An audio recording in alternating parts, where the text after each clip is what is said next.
అందరికీ నా హృదయపూర్వక నమస్కారాలు. ప్రధానమంత్రి శ్రీ నరేంద్ర మోదీ గారి విశాఖ పర్యటన సందర్భంగా 2 రోజుల క్రితం నాకు పిఎంఓ గారి ఆఫీస్ నుంచి నాకు పిలుపు వచ్చింది, ఇలా వచ్చి కలవమని.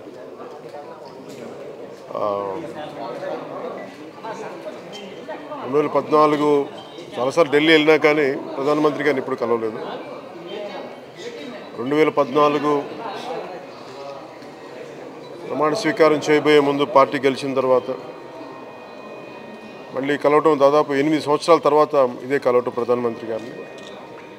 ఈ చాలా ప్రత్యేక పరిస్థితిలో కలిసిన మీటింగ్ అది. ఈ మీటింగ్ వెనుక ఉన్న ముఖ్య ఉద్దేశం ప్రధానమంత్రి గారి ఆకాంక్ష కూడా ఆంధ్రప్రదేశ్ బాగుండాలి, ఆంధ్రప్రదేశ్ ప్రజలు అభివృద్ధి చెందాలి, తెలుగు ప్రజల ఐక్యత చాలా బాగుండాలి, వర్ధిల్లాలి. అలాగే అన్ని విషయాలు అడిగి తెలుసుకున్నారు. నాకు అవగాహన ఉన్నంత మేరకు అన్నీ తెలియజేశాను. భవిష్యత్తులో ఇది ఆంధ్రప్రదేశ్కి మంచి రోజులుగా వస్తాయని నేను మనస్ఫూర్తిగా నమ్ముతున్నాను. ఈ మీటింగ్ అలాంటి మంచి రోజుల్ని తీసుకొస్తుందని చెప్పి నేను చాలా గాఢంగా నమ్ముతున్నాను. Thank you.